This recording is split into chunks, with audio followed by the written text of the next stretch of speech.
To the Comic Lyric podcast and a special Christmas edition of the Comic Lyric podcast as we do every year.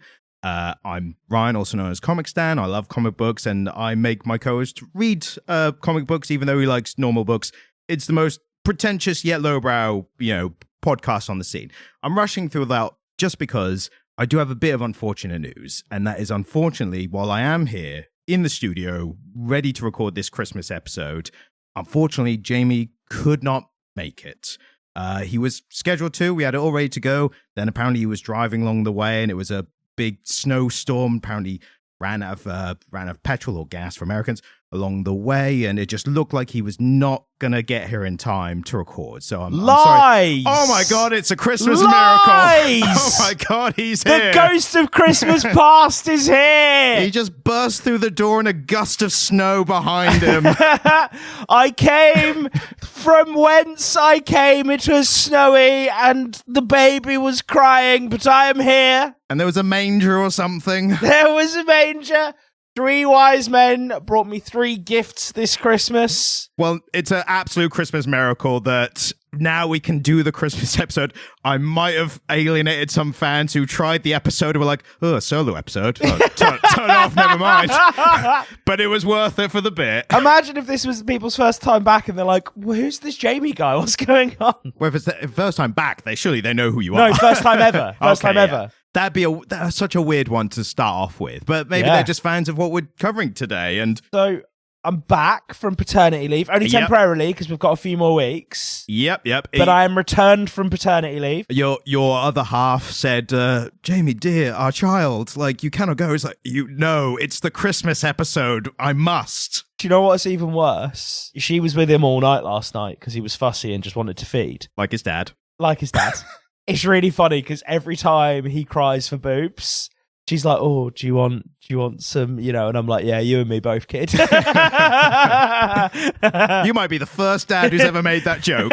It's like, yeah, I like him too, kiddo. But no, and she was like a bit sad and a bit worn out. And she was like, I feel really bad that like I haven't let the dogs out yet. And so I was like, that's cool. I'll let the dogs out, but then I'm going to go podcast. She was like, okay. Sorry, love. Podcasting. Did you tell her podcasting never dies? I screamed it in her face as I left. And the child, obviously. Obviously, yeah. You have to remember to scream in the child's face now now on as well. I know, right? No, but in all seriousness, I had an errand to run that I was really stressed out about. And so I just kind of went, right, I need to go do the thing. For anyone interested, I bought a new computer. His old one got confiscated by police. It did, yeah.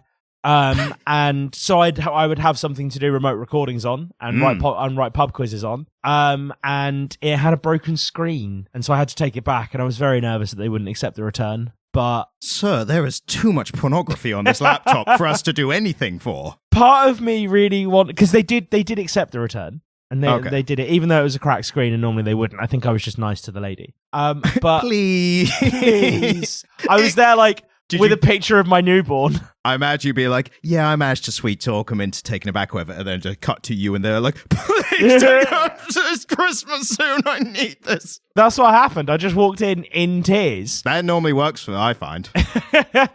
But what I really wanted to do is because obviously that computer is not going to be scrapped. It's going to be reconditioned and resold as a used one on refurbished. I believe is the correct refurbished. Term. What I really wanted to do was actually just fill it with pornography, like the whole terabyte hard drive full to the brim with pornography, and the file name just said for the lads in the refurbishment centre. Finally, we can access some pornography now. No one ever thinks of the tech guys who are unable to find pornography on the internet. Finally, some kind soul. This is why I didn't do it. Finally, some kind soul has blessed us with kind holes. I thought that was going to work better in my head. Just so much pornography. Well, speaking of that, it's Christmas. So I've got you a big basket of porn. Somehow that's connected, and I thought let's find some Christmas comics. Turns out there's not that many. No. We've kind of we've been doing this for 3 and a bit years now. I think 2, nearly 3. So But this will be our third Christmas, won't it? Is it? Maybe it is. Maybe even fourth. What is time? I don't understand it. Honestly, when we've done X amount of Christmas episodes before this one. So we're running out of Christmas comics. Yeah, there's not that many. But I looked up to see like, hey, what's good? And there were some recommendations for this. So we're gonna discern whether those recommendations were correct or not. You've seen the title, you know what we're doing, but it's kind of a Mike Mignola Christmas special because he actually wrote part of the second thing and all of the first thing. So which are the right? So should we do the credits? Yeah. So essentially, we're starting with Hellboy: The Christmas Underground, which is written and drawn by Mike Mignola, who famously is the only guy behind Hellboy. Yeah. I think anytime anyone else has done Hellboy, it's just because he's allowed it. It's like he's allowed people to come in on it, but he is the main guy behind Hellboy. So it's a little one-off Christmas issue, and let's see what Hellboy thinks of Christmas, yeah? So, because the last time we did Hellboy, I didn't love it. It was The Crooked Man, which I really liked, and apparently is one of the better Hellboy stories. In retrospect, I probably was just in a bad mood that day. That does happen sometimes. Yeah, that's... For what you think of anything depends on how you feel on the day. Totally. You were angry about the persecution of witches in the Hellboy story. I was like, my brother, Christ, I think you're a bit late for that. It's happened. It's done. It was a weird time for me, okay? But this one has made me think that maybe I should revisit some Hellboy. Yeah, I thought it was of the level I expected from a Hellboy comic, if that makes sense. It's by numbers Hellboy stuff where something weird's going on. Yeah. Hellboy turns up. He deals with it. He's got that kind of apathetic, like, bloody hell, what is this now? Because he's so over mystical, horror stuff because he lives it literally every day because he is it. That's just what he does. Yeah. And he's just like, all right, let's just get this dealt with. And then he does. And he's like, I've done a good job. One thing I will say, starting with the as arting. We do, Mike Mignola draws a good comic. Yeah, he's got his style down to a T, which sounds like a dumb thing to say, but we've spoke recently, and we will speak even more in the coming Banked episodes about Frank Miller and his varying artwork across his entire career. Yeah, Mike Mignola, I think he's like early on, he was like, "This is what I do," and has done exactly that for his entire career, and I appreciate that. Yeah, because he does it exceptionally well. Yes, like you pick up a Hellboy comic and go, "Looks like a fucking Hellboy comic." Yeah. And they look know good. Exactly what you're going to get. But they look good. Yeah, I enjoy it. And so I think this, if you're going to talk about the art on a Hellboy comic, you kind of have to talk about the art on all of them because they are so consistent, aren't they? Yes. You could literally take talking about the art for the Crooked Man story and insert it here as well. I think with this, because of the setting, so we talked about the Crooked Man before, that was in the Appalachian Trail, woodland, mountain kind of area. So it was kind of dark and dingy. This is like white snow, cast shadows and bright lights, like very contrasting things. Yeah. So it is different in that regard. And I do think it's very simple with pleasant colors. And then again, like I said, like contrasting dark shadows and darkness against that. Yeah, I would argue it looks quite pretty. Yeah, that's my real roundabout way of saying I thought it looked good. Yeah, basically. 100%. I think it looks good. The story is very much a paint-by-numbers Hellboy story. Exactly. Just set in the backdrop. Like, the fact that it's Christmas kind of impacts the plot a little bit, which is, like, a little bit, maybe, if you know what I mean? So, Hellboy does a weird thing, and I've been having this thought, so to try and wrap up this thought, succinct this thought as much as possible. I've been playing a video game recently, and it's a part of a video game series. For anyone who cares, I played the Control game as part of the Alan Wake kind of series of games. Basically, big Lovecraftian, like, things are happening, weird things happening, and people trying to deal with them and stuff. In your neighborhood. Yeah. Who are you going to call? Basically, yeah. Alan Wake, and this, I've forgotten the other protagonist's name already, but main point being, they try and do this like something weird's happening, but the problem is they try and impose some rules for it. And for me, I enjoy the gameplay of it, but the story, which they really bank on, like when Alan Wake 2 came out, it's like the next step in the saga of Alan Wake and the story, whatever. And I was like, the story is absolute bobbins. Like they just make shit up as they go along. Like it doesn't make sense. Absolute bobbins. Yeah. That's such a beautiful expression that I've never heard you use before, and I love it. I think I heard it somewhere else, and when you make that unconscious, I was like, I should use that. I'm going to use that in the future. I'm stealing that. That is because like it's like saying it's absolute bollocks, but less sweary and therefore more charming. I think because bollocks is like bigger. It's like, that's bollocks. Like it's a big lie or something. Bobbins is like, why'd you even try? Like it's not even worth me saying bollocks. Like you've not even elevated it to the point where it's absolute bollocks. Exactly. Because bollocks is like an accusation. Like, that's bollocks. Like that. Bobbins is like, I don't even care enough to. I am also now filing that in the back of my head as like, that's now entering my parlance also. See, listeners hear out for. Pay attention if later in this episode Jamie uses bobbins. Ooh, good word.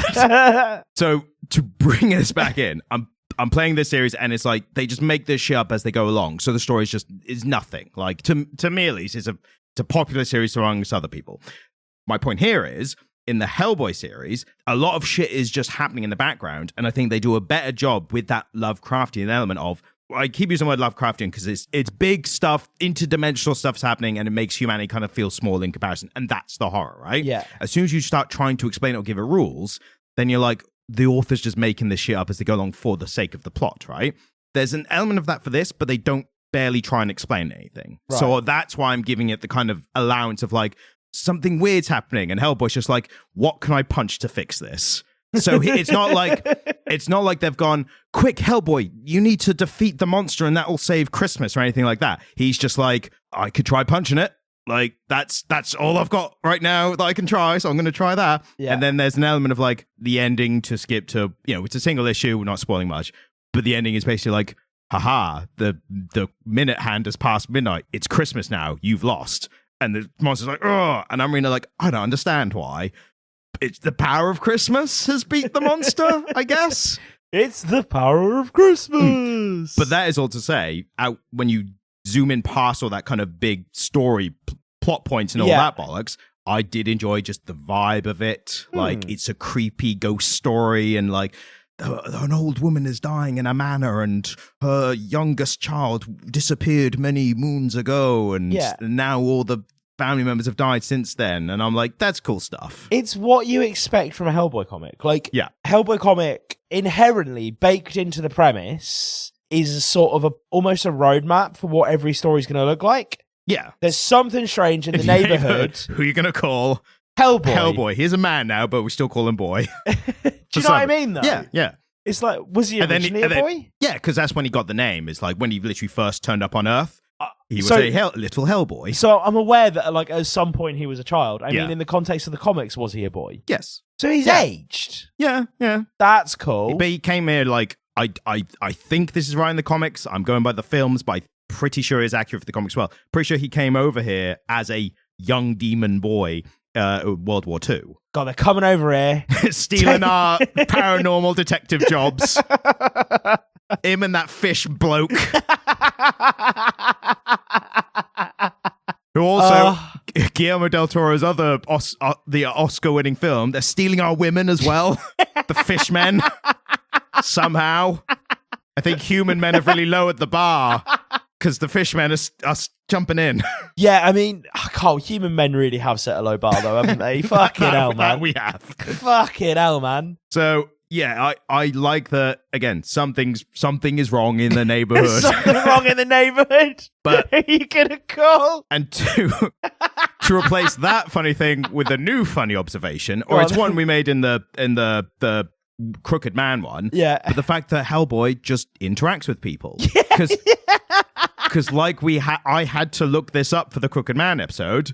Turns out Hellboy is a official, what's it? I don't know what the word is, like ordained. He was given status of a human being, basically. Yes. Like, because he's done so much for humanity, they were like, you are now officially a human. Yeah. And he was on the cover of Time magazine and went, look, he's a demon man, but he's good. He's a good egg.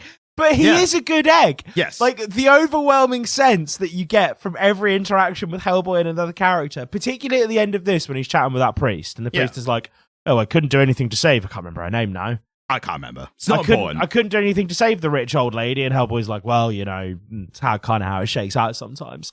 You're just like, the big demon man with the cut-off horns is just generally a nice bloke. Yeah, he's a good bloke.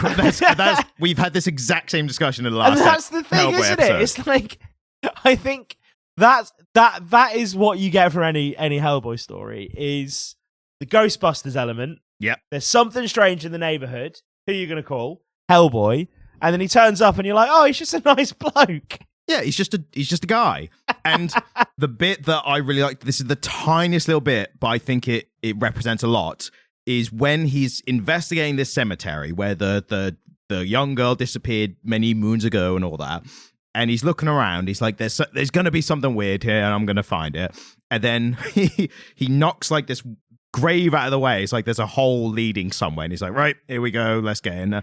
He goes down and he sees in the darkness a big like stone temple kind of thing. Yeah. And his exact reaction, word for word, is, oh, what the hell? And if it was what the hell, that would be like a, what the hell? Like, this is surprising. It's the O at the beginning, which for him is like, oh, for God's sake. Yeah, like, absolutely. He is a ghostly, paranormal pest control, essentially, like the Ghostbusters. Yeah. And it's the sound of a pest control person being like, all right, something's in here, let's figure out. And he's pulled off like a wood panel of a house, and there's like an entire hive. Yeah. It's like, oh, what the hell? Like, I've got to deal with this now. Like, it's not, whoa, it's, There's this scene that I've been seeing advertised, and it's a TV show, I think it's probably The Beeb, which is why I've not seen it, where Greg Davis, the tall one, the comedian. Taskmaster, yeah. Yeah, Taskmaster guy, is a crime scene cleaner. Yeah, I've seen clips from that, yeah. And he turns up at 5:00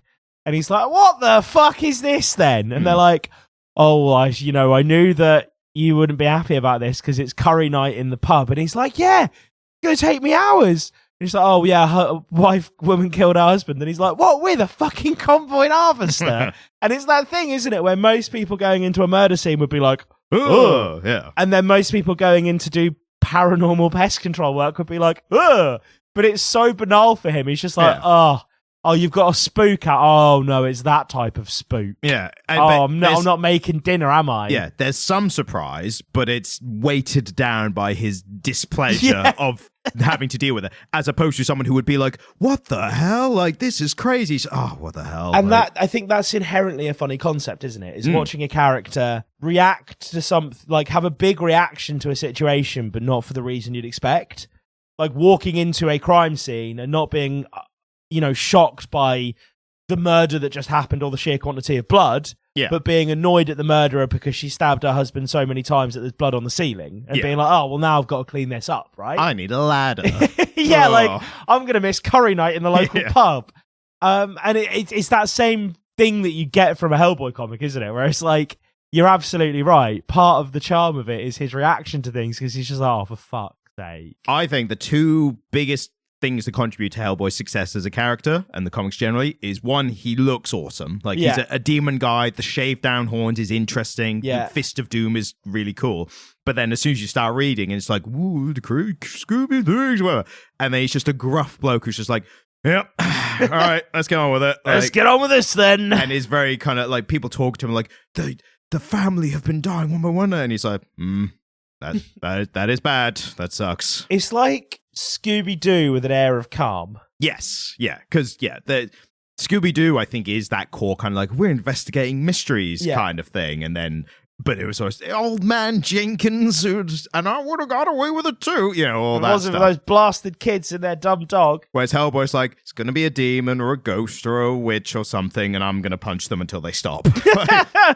While also maybe doing some kind of time. Maybe there's some kind of like spell or ritual or something we can do to lift it, but some smarter person will do that. I'll protect them by punching anything that's dangerous. Yeah, and that's how he does it. And I rate that. I rate that. So how would we rate this comic? 3 Santa hats. I mean, what criteria are we judging on? Because that's how the thing. Christmassy it is. It's pretty old-timey Christmassy, isn't it? It's like that. It's close to midnight and it's snow and it's not quite full festive. It's more spiritual Christmas. It has a similar vibe to 'Twas the Night Before Christmas. Yeah. And a bit of Christmas Carol stuff. I mean, there's some great stuff later where he finds the girl and he's like, I married a prince down here. And he's like, do you remember your name? He's like, Christmas? Does that ring a bell? Like, do you know what that is? And there was, again, like I was saying before about like when they make this mystical or science fiction in general stuff up, and they just like make rules for it, and you're like, the author's just moving the plot along by manipulating the unknown stuff to fit the plot, right? I like the little bit here of the girl. He's talking to the girl who's now grown up or something, and she's married to maybe a demon or something. Maybe it's the devil. Yeah. And he's like, what about your family? And she's like, oh, I go and visit them. And then after I visit them, they are then here. And I was like, that's a really subtle, like, her explaining something from her perspective. But then once you actually think about it, read into it, it's like, oh, she's visited her family members and caused them to die soon after. And then their ghosts have then joined them in this area here. And again, that's like, it's barely any information really, but it's enough that it gives you enough to work out an element of it.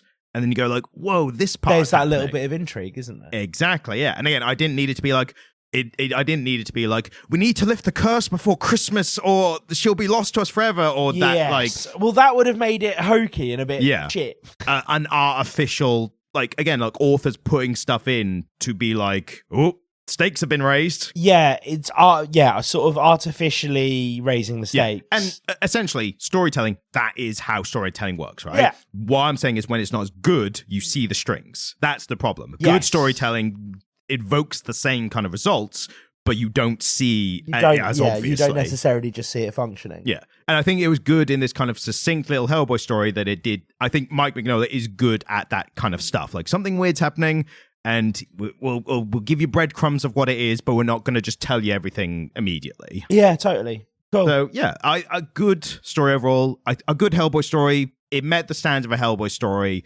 Christmassy. It was enough. It was Christmassy enough, I guess. So the other thing I found was Mike Mignola done some other Christmas stuff. But it's a Mike Mignola special. A little bit of a Mike Mignola special. I think he deserves it. Yeah, I mean, so this one is mainly by a creator called Eric Powell. But so Eric Powell, he's brought in some people, Mike Mignola, one of which, Becky Cloonan and James Harren, and basically has got them in to make this story about a bunch of friends who are telling ghost stories on Christmas Eve. Yeah. It's called, I should have started with the name, really, if anything. Yeah. It's called Four Gathered on Christmas Eve. So, yeah. So it's Eric Powell, Mike Mignola, Becky Cloonan, and James Harren. And they are basically, I don't know if you noticed this or not, the characters who are meeting on Christmas Eve. So all of the characters are sort of self-insert characters, aren't they? Yeah, essentially. And I didn't notice that because the only name I really knew properly was Mike Mignola. Yeah. It was only like Dr. Michael Mignola, and I was the Leo meme, like, hey, wait a minute, yeah, that means something. And I wouldn't have clocked it had I not read the little preface of who wrote it. Had I not been paying attention to who wrote it, I wouldn't have noticed. Yeah, and that's fair enough. That can be like a fun little like, oh, it was those people represented the authors and artists and all that. So overwhelmingly, I thought this was a really cool idea. I thought it was interesting. I like the thing as a whole. Like, I like a little anthology of stories. I found, and we'll get into it, the ending was a bit of a damp squib, shall we say? Yeah, okay. So should we start with the art? Yes, and the art is actually different for a lot of it. Well, yeah, so there's this like really quite painterly, very Victorian looking art style for the interactions between all the characters. But then when they are telling their stories are illustrated in their own unique art styles. Yeah, exactly, yes. And I think it was interesting enough. I'd put it this way. If the comic had been in this main one, the present tense, or the setting where they're telling the stories, if it was in that the whole way through, I think I would have got a little bored by after a while. Yeah. But maybe you can get away with doing this more of albeit a blander art style, especially color-wise. But I think it's meant to be to draw focus to the more colorful stories when they're taking place. Yeah, because of course, they've put it in black and white, but that isn't at all reminiscent of Victorian, this type of art. If you look at 'Twas the Night Before Christmas, it was colorful. Yeah. Like they had access to paint and inks in more colors than just black in the Victorian era. Yeah. And so they've made this black and grey very purposefully. I think it's quite beautiful. Like, I really like those drawings. I like them all as illustrations. I agree with you. I think it needed to change art style between the stories. I think that made the most sense. I mean, a comic anthology inherently, like when art is such a big basis of comic books, I think like that's like a prerequisite for a kind of story like this. Yeah. Because if you're not going to, like, what are we doing here? Like, why don't you just tell the one story? Here? Yeah, absolutely. And I think the art styles are all unique enough that I can tell when I'm switching between stories, but cohesive enough that it makes sense as an anthology. I think whomever drew this did a really great job. Yeah, I think that they are a fantastic artist. Yeah, I think it was interesting enough, and I think, like I said earlier, I think it was intentionally muted and made blander to contrast with the main stories. And the setting as well is like people turn up on someone's door, they seem to know each other, and they've agreed that they're going to tell ghost stories, even though they all the other three. There's one guy hosting and 3 people turn up. The 3 people don't want to tell ghost stories. The main guy's like, I won't feed you until you tell me a bloody ghost story. And then they all hate each other's stories as they go along. But he didn't even want them to be there. He wasn't expecting them. They just sort of turned up. But then he was like, tell me ghost stories. And they were like, oh, bloody hell, fine. I think the overwhelming sense here is that there are a bunch of misfits who are who could only be friends. And none of them are particularly nice to each other. They're all a bit weird. Oh yeah, they're all weird, and I think they're echoes of the real artists and writers they're based on. One of them is a failed naturalist, which back then was the term for a doctor. Yes, who got in trouble for where he was getting his cadavers from. Yeah, I think so. Yeah, one of them is like an aristocrat, but there's a lot of speculation among the common people that she's just killing people. That she killed her husband died under suspicious circumstances, and then the young men helping on her land also suddenly leave without letting anyone know, and that kind of thing. And to be fair, for the most part, she looks just like a happy-go-lucky woman, like in aristocrat woman or whatever. And then there's this one scene, and I'll put up here. I know the one you mean. The art is really good, and they do it for a couple of other characters going forward, but really good, creepy, smiling face. And so here's my thing. I think I'm a little lower on this than you are because of, as soon as you tell me ghost stories and stuff like that, I, as a horror fan, I'm going, right, are you going to scare me? Or is this going to be creepy? Is this going to, that's what I'm kind of looking for. As soon as you promise me with the premise of ghost stories, I'm like, creep me out then. Like, make me scared. That's what I'm here for. And this face and how it's drawn was the kind of the earliest part when I went, oh, this could actually be creepy. Like, this could be something. I'm not expecting a jump scare from a book or a comic book. And as a little side note, I've generally had this thought. I don't read barely any books. It's the whole premise of the bloody podcast. Like, books, I mean.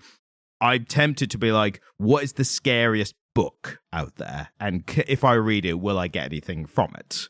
As a fan of horror. There are some classics. The Shining. Yeah, old Stephen King is like the go-to, isn't it? In my little research I've done so far. Early Stephen King. I think Ursula Le Guin, who wrote sci-fi, also did some horror, I think. I would need to fact check that though. Basically, I want to test the theory. Can I find a story, a written word story, that puts me in the same kind of state of fear as a really good horror film? We should maybe do some research and just find the most highly acclaimed horror books, pick one and read one together. Yeah. That could be. We should do that. Yeah, that'd be for the old. I mean, don't promise too much with your new schedule or whatnot. Yeah. But that is an idea I do put in the bank, and hopefully one day, maybe a future Patreon. Oh, if people want to pay for the podcast, maybe throw us a penny, and we'll a sing shilling and dance. for my time, governor. We'll sing and dance for you, but we'll review a book. Tell you why it's good or what we thought of it. Anyway, point being, I'm going into this like, come on, give us a scare. And this was like, the creepy face was kind of early bit of like, maybe there's something here. And there kind of wasn't in the stories, I thought. No, not at all. Yeah. And so if you take away the expectation of like, ghost stories, creepy, I think if you take away that, these were interesting stories and were well told and interesting. I thought the last one, we'll go through them one by one, little anthology stories. Yeah. Last one I thought was the closest I got to like, this is kind of creepy, like this is something.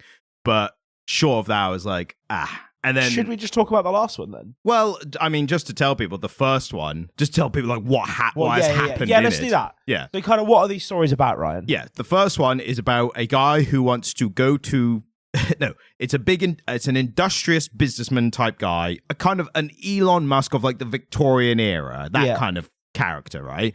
And he's flying like a hot air balloon driven boat to Mars. Yeah. Again, very Elon Musk-esque.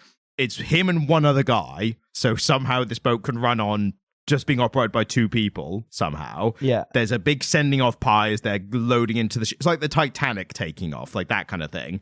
They're getting into the ship. As soon as they get in there, the second guy, who is like the real engineer behind it, like the guy keeping the boat, working and afloat and stuff.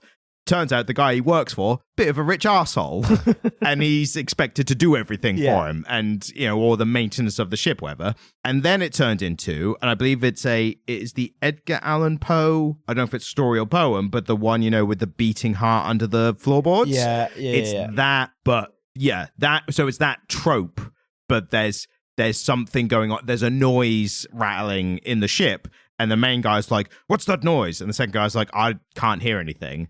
And then he's like poking around the engine, be like, well, if there's a noise, there might be a problem with the engine. And we are in a hot air balloon going to Mars, so we need everything to go exactly correct. Yeah. And then he finds a body of like what looks like a worker, like a laborer in the ship. And he's like, well, this fucking better speak to the boss. He's an arsehole, but I better speak to the boss about it. And the boss is like, you let him out. And he's like, what are you on about? And he's like, there's an immigrant, I think. I'm assuming he's an immigrant. He got caught in the thing. British people never change, do we? Especially the rich ones. And he was like, we would needed to get sent off on time, and an accident couldn't, that would delay us, and we would lose our funding and business reasons. Yeah. So I just shoved him in this cramped hole here, and then we took off. And it's like, right, well, we're midway we're already on our way to Mars in space. Yeah. We can't turn around, so there's nothing we really do about it right now. He gives him, and then the second guy gives him like a funeral at sea, burial at sea, but in space. Yeah. Basically. And then, but then, when you believe it, the boss man, keeps hearing the noise, a rattling in the ship or whatever. Yeah. And then it's like day 5, day 10, he's not too good. It's like day 50, he's hunkered down in his room and he's not coming out and he's not eating and I think he's lost it. Day 75, he's dead. And the second guy's just like, well, he's dead. I don't know how or why. Maybe he was scared to death. I don't even know if that's a thing that can happen. I'm not a medical doctor. I'm a physicist or an engineer or something.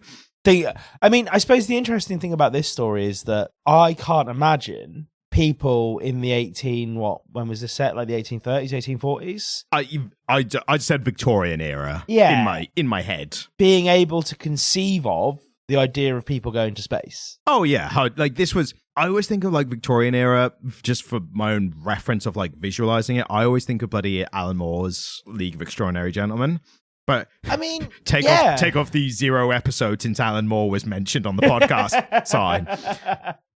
But I think just because I like that look, like that visuals, I can't remember off the top of my head who did the art for that, but I really like that, like really rough looking, dirty, grimy, but really colorful at the same time kind of thing. I think this kind of bit here, like when you saw the ship when it was about to take off, it looks like that kind of steampunk-esque like steampunk is exactly the term. It's like modern technology but looking as though it was built in the Victorian era. That's exactly what steampunk is. Very clockwork mechanics, and steam obviously is a clue in the name and all that stuff. But yeah, and then at the end it's the surviving guy who was the second guy who's like, we're nearly at Mars, so I guess this is happening, whatever, and I hope the ghostly presence is satisfied by the death of the guy who fucking caused his death or whatever. Who killed him, yeah. And then there's a pair of eyes in the darkness behind him. And I will say, pair of eyes in the background, that when you first see them, they just look like bland expressionless eyes. But when they close in on him a little bit, they do look like distressing. Like angry. They look. I think they look wide-eyed and a bit scared. See, I think they look a bit more like animal cornered but about to attack kind of thing. Yeah. No, that could easily be a very startled dog. Yeah, and the fact that we're both saying it, like, I just think it was a good little bit of art, like to add some to literally what are standalone eyes, red pupils for some reason, ghosts, I guess. But just in the darkness, I think they did well to add some expression. No, I fully agree. So, which one was Mike Mignola's? So Mike Mignola's was the Jabberwock one. I liked that. Which essentially, and that's the third story, but I'll get into it now, because there's not much to say about it, because it is literally what if the Jabberwock story was told in Mike Mignola comic format. end style. And that is, for better or worse, that is all it is. Yeah. And I kind of read that. I was like, I know what it is now. And like, as soon as they mentioned Jabberwock, and as soon as I saw like the prose is the same from the Lewis Carroll, Alice in Wonderland. Is it from that story? So it's the same prose from Not from that story, but it's him. Isn't it a story within the Alice in Wonderland story or something? Or is it a short story that's just like I think the Jabberwock is his own thing. Yeah, it's definitely Lewis Carroll, but I didn't know if it was in the world of Alice in Wonderland or if it was like I think it's another story that he wrote. Right. So it's the same. I recognize at the very least it's like the same literal lines of rhyming from the Jabberwock original thing. Yeah. And he's just literally like, what if same prose from the story or poem, whatever, but Mike Mignola drew it out a little bit. Yeah. There's an element of like a guy telling a story, and he's like, it's like, Granddad, tell us about a story. And he's like, well, I faced a Jabberwock one day, and then flash. It cuts to young guy like, oh, there's a bloody Jabberwock, and that. And like that is kind of all it is. And Lewis Carroll was a weird dude. Oh, the guy who wrote, again, did he do Alice in Wonderland? The guy who wrote Alice in Wonderland, Jamie, come on. Like, do you know what he was into? Oh, God. That's the when you're talking about a famous figure, whether present or past, as soon as you start with, do you know what he was into? It's like, I'm imagining the worst things in my head now. Drugs. Okay. And he was very into his niece, Alice. Oh, Jesus. For whom fucking raging nonce. Right. I didn't know that, but now that obviously makes a lot of sense. Yeah, no, raging drug addict nonce. And you know what? That Batman character, the Mad Hatter, who kidnaps girls, it's a fitting tribute to Lewis Carroll, then. Fucking A, yeah, no. He's like, his letters have all been found. Ugh. And they're not great. And Next, you're going to tell me he's in the bloody Epstein files. Just going on to the just while we're in this space on Christmas episode, naturally. I saw a comedy bit where it was basically from the perspective of all these famous people who clearly knew Epstein. Yeah. And it was somebody role-playing out the time they met Epstein. And it's them going, oh, I'm just going about my day, but I need to get a photograph with this Jeffrey Epstein guy that I've never met. And it's like, yeah, every time these people saw Epstein, they got a photograph with him because that's the only reason there are so many photographs of all these people with Epstein. I mean, to play devil's advocate on this. No. Because I think it's more to criticize everyone who's connected to it correctly. That's what I'm saying. I think that you can add that element of, I'm just going to take picture next to billionaire financier Jeffrey Epstein, and then like what they knew or didn't know about him, that's what needs to be examined. And that's across the celebrities, across the political spectrum. Put fucking Bill Clinton in prison if he did anything, you know? And I suppose to a certain degree, Jeffrey Epstein like knew that at some point it was all going to unravel around him. Maybe. And having photographs of him with all of these very important people was definitely going to make his life a bit easier in the back end. The root mystery was there a blackmailing? Like, that's like when you get, like, that's what the most important thing was. He blackmailing all these people? And why? Because it wasn't just like, if I go to prison, I'll take someone down with me, or they won't, I'll hang myself in prison, quote unquote, and all that. But I think there's mystery to be unsolved, like to be solved there. But the main point being is arrest everyone who had anything to do with it and then work out afterwards is what I'm saying. Get rid of. But the problem is, if we did that, America would grind to a halt and there'd be no more movies for about a decade. Yeah, well, all the people who knew about Weinstein and everything he was doing at the time, literally called an open secret in Hollywood and all that. Yeah, he was a right tosser, wasn't he? Tell you what, I think someone listening to this right now might find annoying is us pronouncing Epstein and Epstein differently. Because I think it's Epstein, but I don't know that 100%. I've used both just in case. Yeah, the reason I mention that is so funny is all the people who refer to Ghislaine Maxwell and who just see the name. The only reason, again, I know it's Ghislaine because I've heard other people say it. I don't know who Ghislaine Maxwell is. She, accomplice, basically. Sure, well, girlfriend of Epstein and accomplice, essentially. And in prison right now, although Trump's like, maybe I'll give her a pardon. It's like, that definitely doesn't look suspicious at all, Mr. President. Have you heard of the Patriot Games? Fucking may the odds be ever in your favor. The meme I saw was like, but where would we host these kind of games? Oh no, it's just a picture of Epstein Island.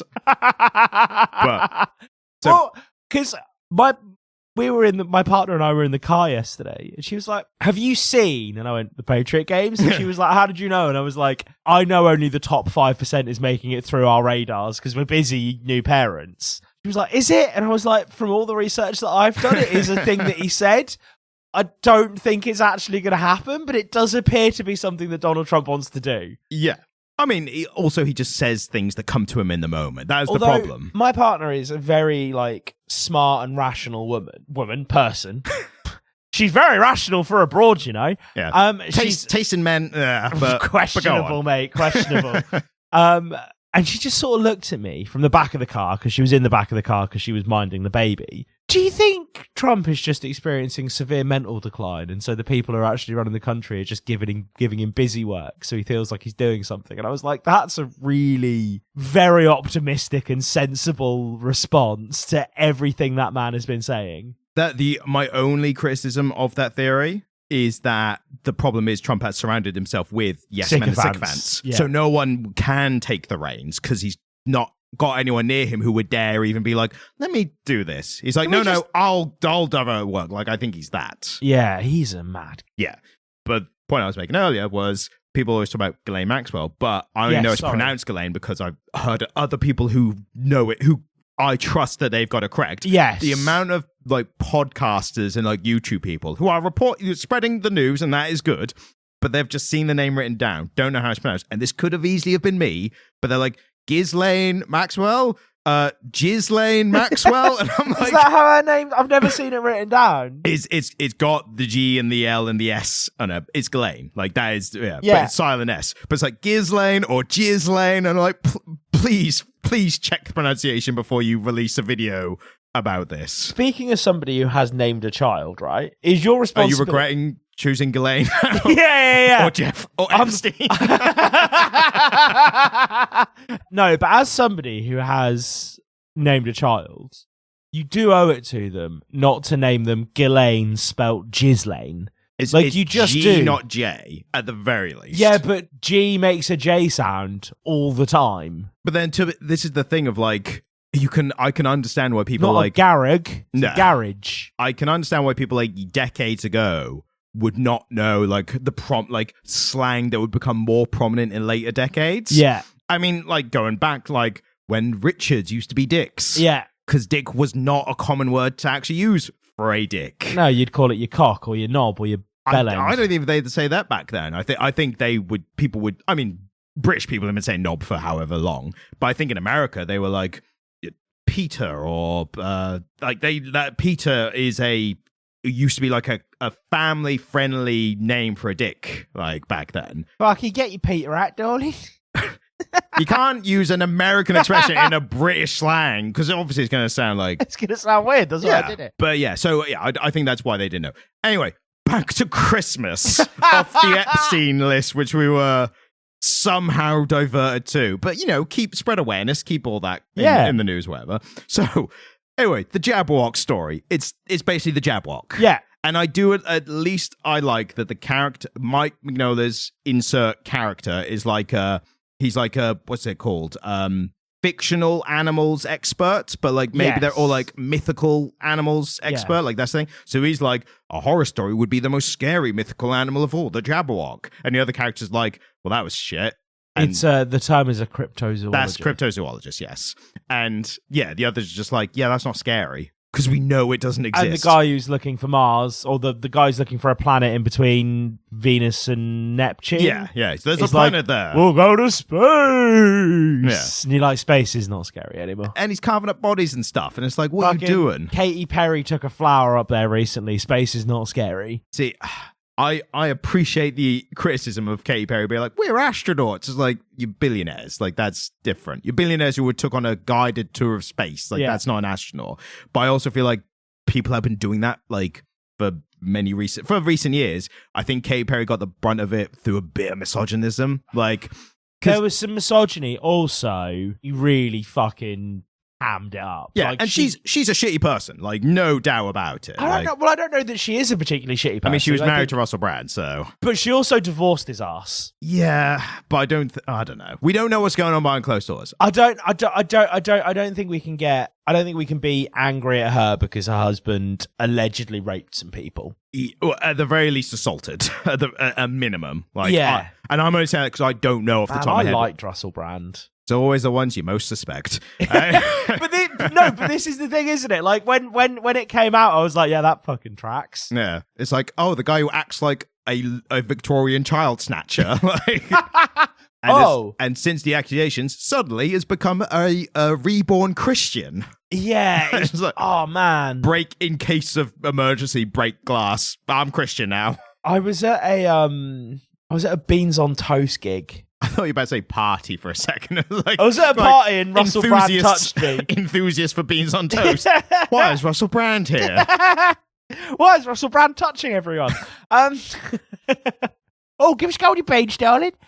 So once again, remind people, this is the Christmas episode and Merry Christmas. I've not podcasted in about a month. Yeah. It fucking shows, doesn't it? We have to iron out those mentioning accused sexual assaulters and we have to iron those kinks out again. Yeah, fucking A. I was at a Beans on Toast gig recently.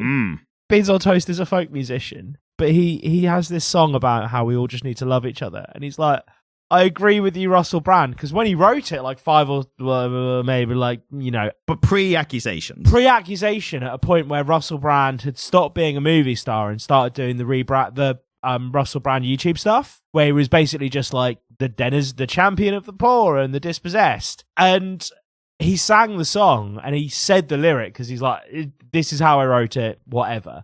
But I was like, that has aged like fine milk, sir. Yeah. It's one of those things. Do you go back and self-edit your own stuff because, you know, future revelations? Or do you leave in there to be like, yeah, I wrote this at the time, and I'm not going to hide it. So it's a hard thing to discern between, you know? Very difficult. So anyway, Jabberwock. Christmas. Well, the Jabberwock is the Jabberwock. Like, it's a Mike Mignola retelling of the Jabberwock. It's that. If you want to read the Jabberwock, this is a very nice way to do so. Yeah. If you were like dead, so I'm like, what is the Jabberwock? Like, look up 4 strangers, 4 gathered on Christmas Eve, and there's a good retelling of it there. Yeah. So the other story, well, one of the other stories was the Kelpie, which, again, not to say too much about because it is quite a standard, like, something creepy is happening to someone and, at the end, they're dead. Like, it's that kind of story. I did really appreciate the art. So special mention to Becky Cloonan, who presumably wrote and did the art for it. But I do really think the art is good, like, a good vibe of like dark and creepy and stuff is happening, you know?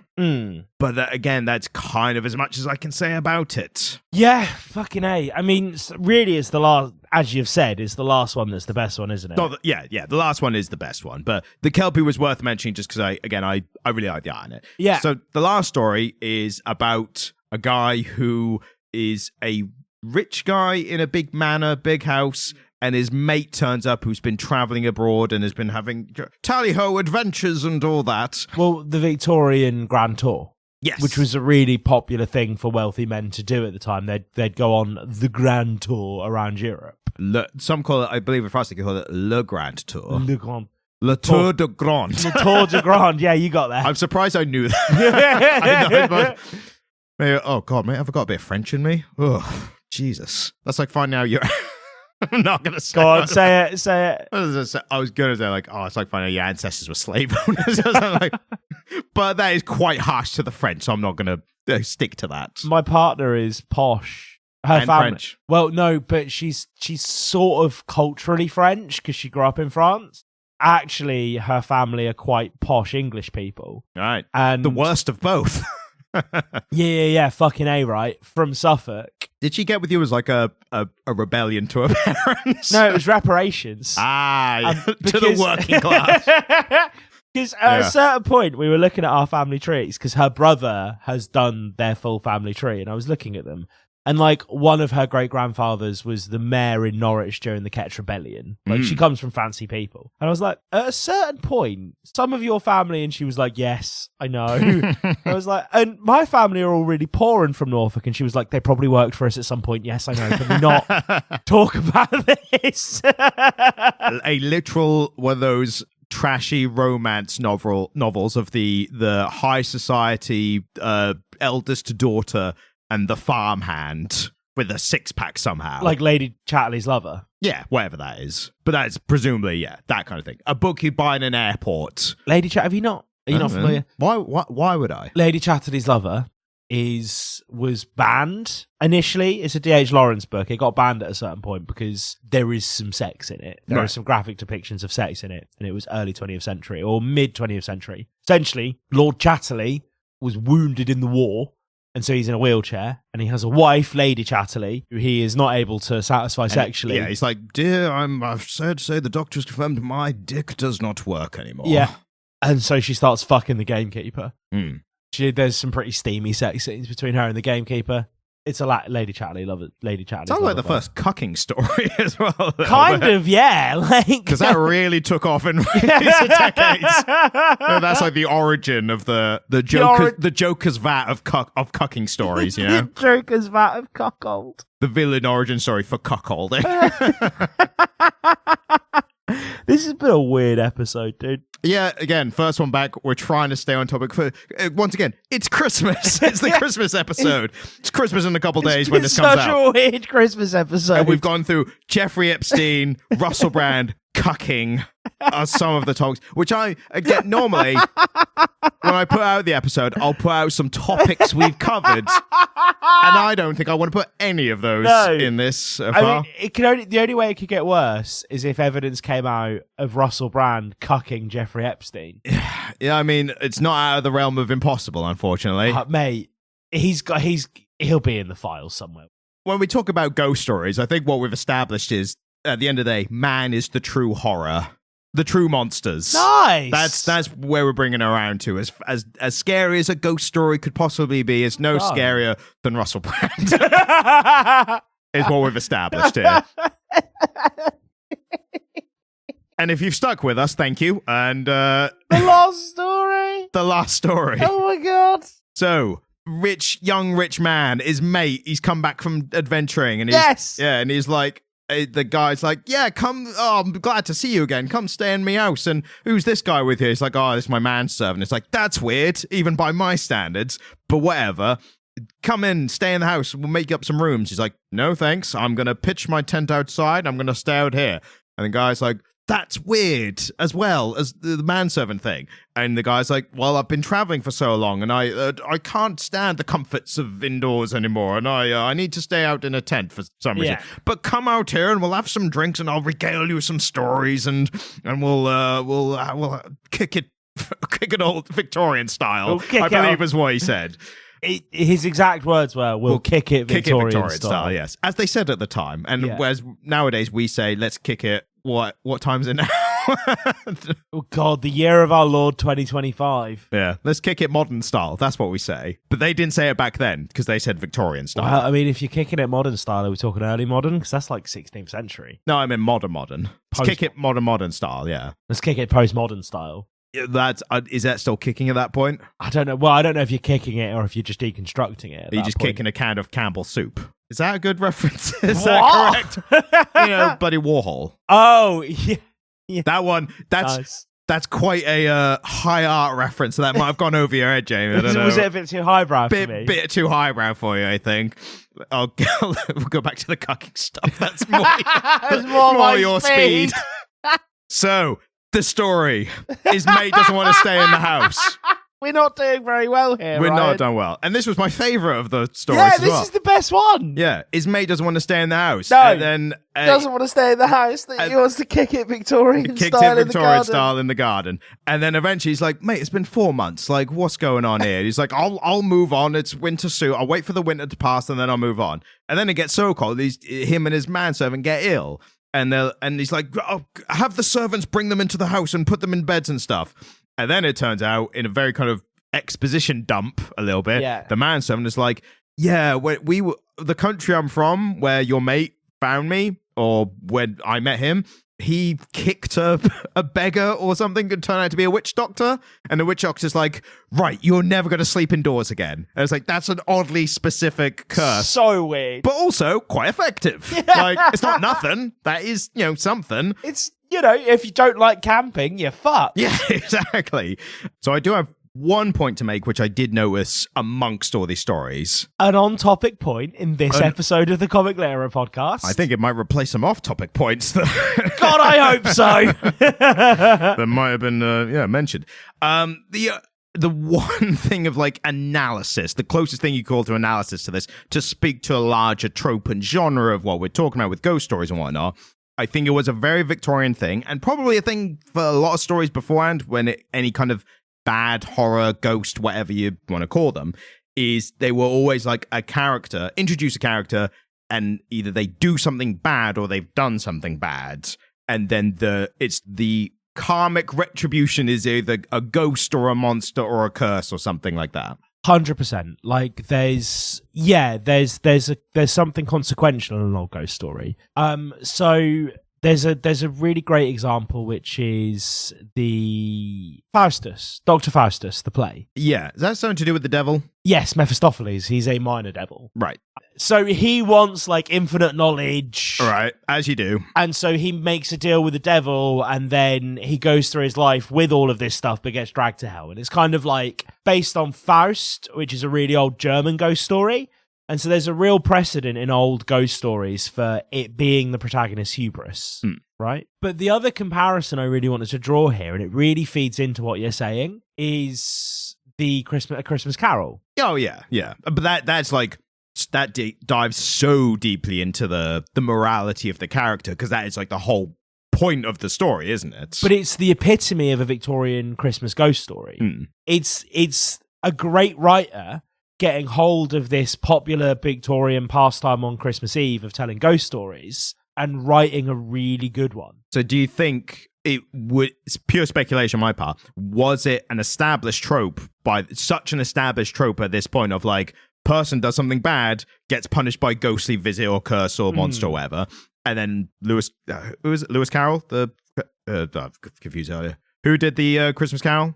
Charles Dickens. I was pulling one author from one place. Yeah. So, do you think Charles Dickens was like, what if the bad person got visited by the ghost, but they made him good? And everyone was like, whoa, you can't do that. Like, I think there being this positive spin on it was absolutely Dickens' response to the ghost stories of the time. It's hard to say. I suppose the other thing that's really difficult is we're talking about an oral tradition, and so most of the shit wasn't written down. So the existing evidence that we have of these sort of Victorian Christmassy ghost stories is A Christmas Carol, right? Yeah. And so it would be easy for us to assume that they all followed that similar kind of pattern. But obviously, Charles Dickens was a really, really clever bloke. Yeah. He was a great writer. That was his whole thing, right? I suppose it helped with ghost stories, because like nowadays, when you talk about like horror and, ghost stories and whatever, I think a lot of people are a bit more conservative and especially religious, like don't like that stuff for very obvious reasons. Whereas back then, because like religion and, Christianity especially was like so prominent around that time. Yeah. They were like, oh, these ghost stories are good because people are bad and they're punished, and that's basically the Bible, like for lack of more detailed explanation. I mean, the Victorian era has this interesting, because there is a Puritanism that's evident in the kind of culture of the Victorian era. You can't have exposed chair leg. Yeah. And ankle out at this hour. Exactly, yeah. On the Sabbath. Yeah.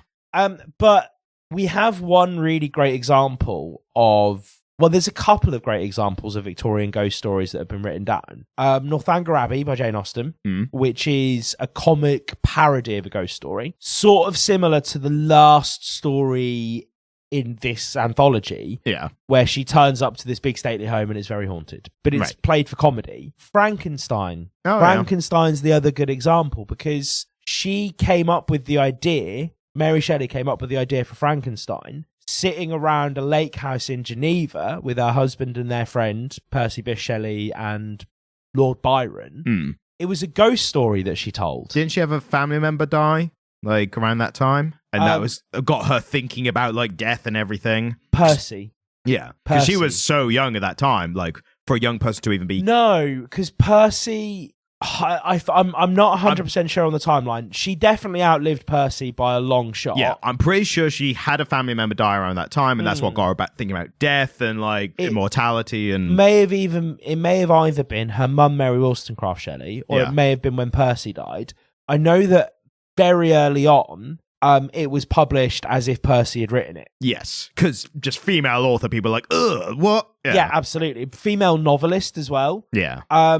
And so, yeah, there is some of that. But she had the initial idea telling Percy and Lord Byron ghost stories. And so Frankenstein's a really great example of kind of the form that a Victorian ghost story would have taken. And it is Jekyll's hubris. He experiments on himself, and that's how it ends up happening. Well, so I've seen recently, like people talk about not Jekyll, Frankenstein. Oh, I thought we were talking about Jekyll now. No, like, it's Frankenstein's hubris. He experiments, doesn't he? Like he creates this thing, and it's his fault. Yeah, he creates it purely out of like a can I reanimate the dead? And then as soon as he does, like as the original novel, he's shocked and horrified by his creation. Literally out of a you put so much thinking about. Can you do it? You didn't even think for a second about the result after doing it. Yes. And that's why he's shocked with the, oh my God, I've made a monster, like that kind of thing. And so I think these stories, in the context of the examples that we have of Victorian ghost stories and things that have kind of grown out of that oral tradition, Frankenstein being a really great example, to a lesser degree, maybe Jekyll and Hyde also being an example. Well, what I was going to say about that, when you mentioned by accident, but there is an element of like a character's own hubris. What I've understood recently, and I was same as I think most other people, on the misunderstanding that Jekyll and Hyde are literally meant to be separate personalities. Yes. Whereas the actual, has a correct interpretation, we know, of death of the author and all that bollocks, but there's a lot of supporting evidence in the book that points to it's not Jekyll takes a drink and literally becomes an entirely different person. It's that he physically changes on the outside, and that drives him, that almost gives himself permission to be a bad person. Yes. Because he's got this ugly exterior that no one recognizes him, so he's just out being bad. And then when he's Jekyll again, he's like, oh, people know who I am now again. I should be good again. Like, that's the point. There's so many, because Jekyll and Hyde is one that, like the English, essentially it's taught a lot in British universities as a piece of literature.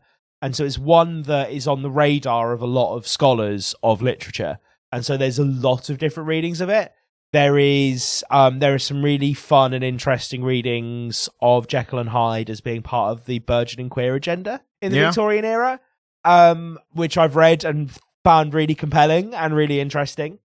There's a little bit of that undercurrent in Frankenstein as well.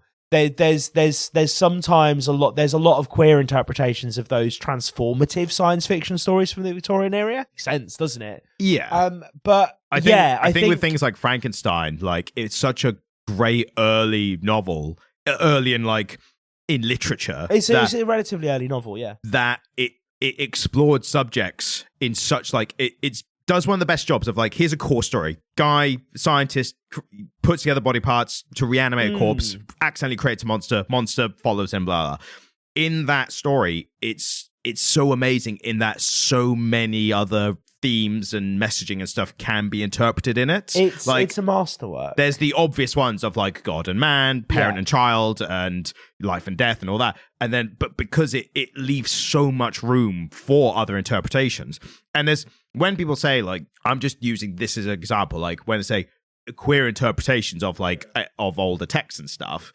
And I always think, it's not that I think that people misinterpret or criticize like, oh, you think everyone was actually secretly gay in the past or whatever, and they wrote or whatever. It's like, it's not saying that. It's not saying it's not that either. Yeah. But it's that, to me, it's that there's shared human experiences across a variety of different like subjects that can be picked and choose to support other arguments, because inherently they're all, the core meanings are the same. Absolutely. This kind of identity and, hiding from others and that kind of stuff. That's not just secret in the closet queer stuff, that's like a human experience generally. Yeah. But it also does mean the in the closet queer experience. Well, it can be read that way. Yes. And that's the thing, isn't it? When we talk about different readings of things, when we get into literature, it is just a different reading of it. Yeah. And those can all coexist because there is just textual evidence that nods at all of them, right? Yeah. What makes a really great and compelling reading of a piece of literature isn't necessarily that it's definitive or that it's quote unquote right. It's that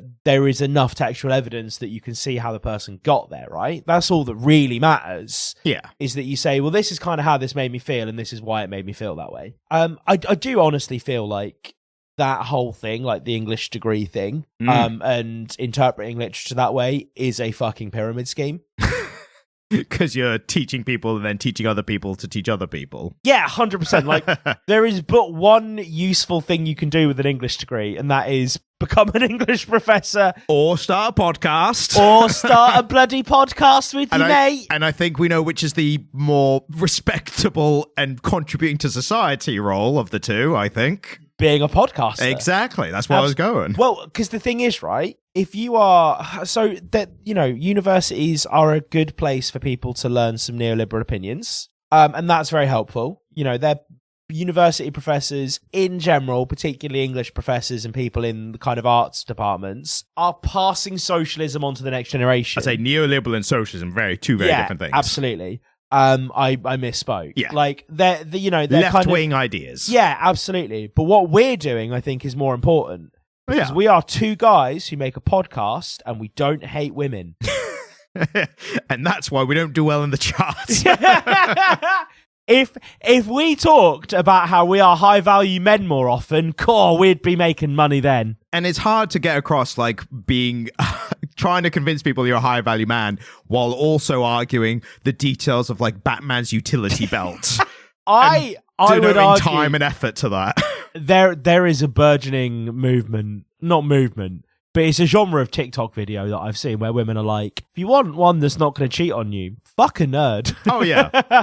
Throw a nerd a bone. Because you know way where he is? He's locked away in his little nerd dungeon playing with his Pokemon cards. The one I saw, which was the trend was show me your boyfriend will never cheat on you without telling me or whatever. Yeah. And the girl goes into a room, it's like, hey babe, what are you doing? And he's like got a wall of Hot Wheels and he's holding like this unopened one and he just says what the one he's holding is. I couldn't even make a parody up. I have no idea.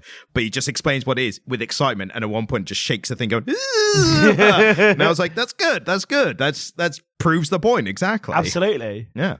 So, ladies.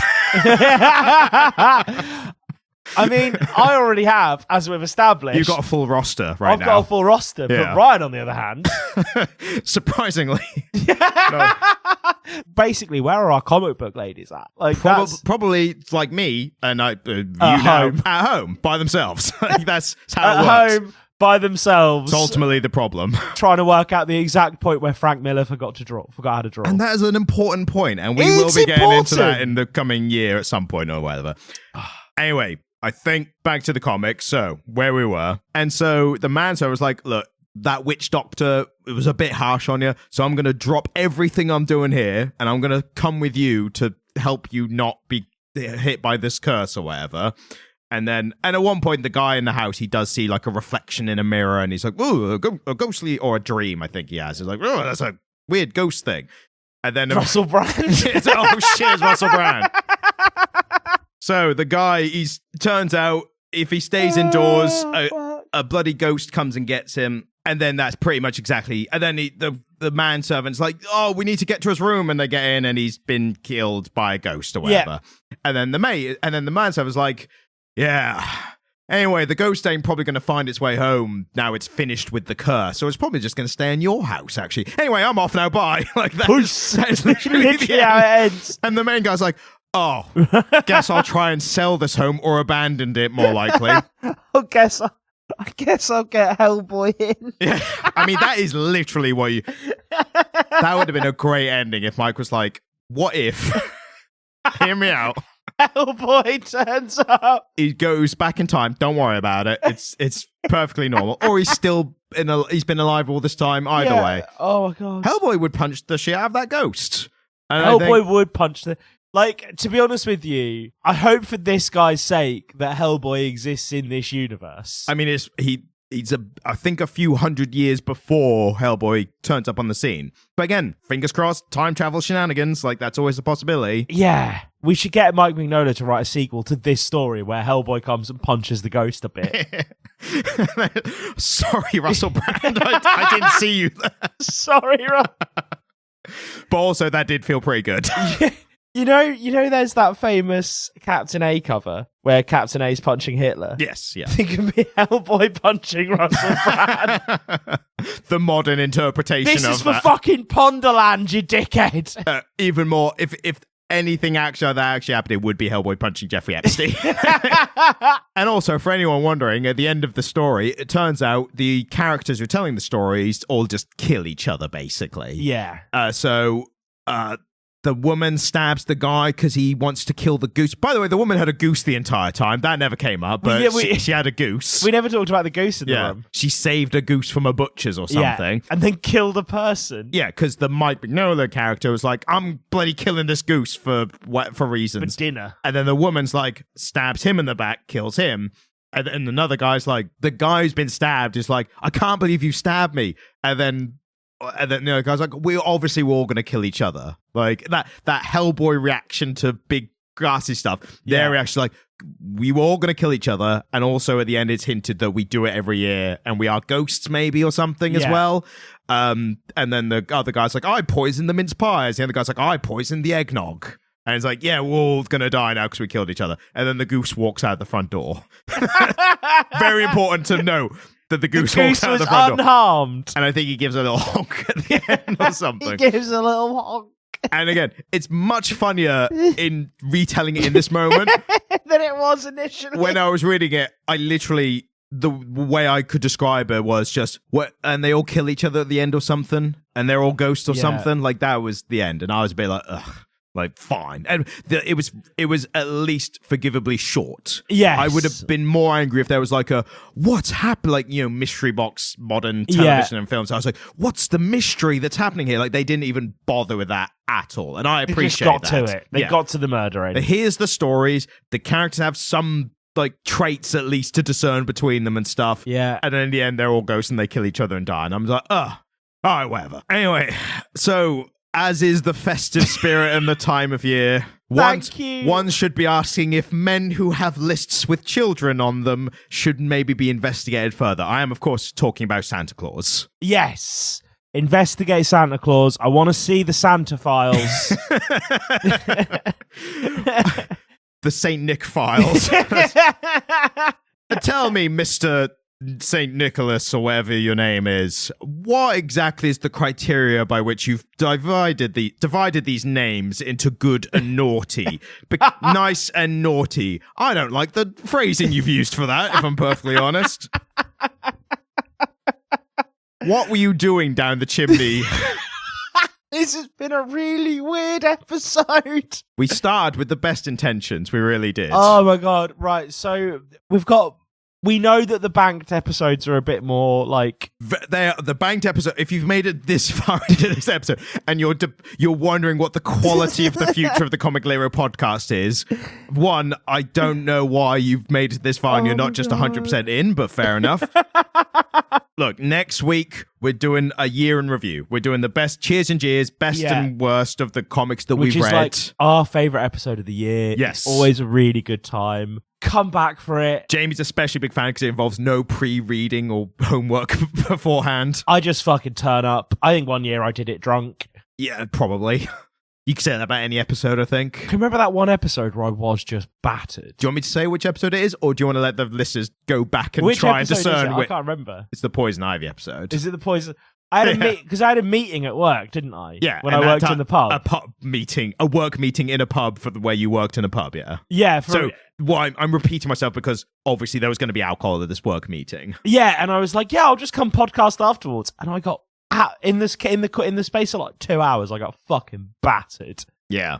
Which that is probably one of the most appropriate Christmas things we've said on this podcast so far. We brought it back around. So thank you so much your continued listenership throughout this year. I hope you and your loved ones have a wonderful time this Christmas if you celebrate it. If you don't, I'm really sorry all the shops are shut and you can't buy cheese. And we don't know if there's any alternate holiday comics. For my sins, I've not even looked. We should do some Hanukkah shit. If there is even any. Like, I've no idea if there's Hanukkah comics. Are there any famously Jewish superheroes? Yeah, the most famous, I think, is Ben Grimm, the Thing of Fantastic Four.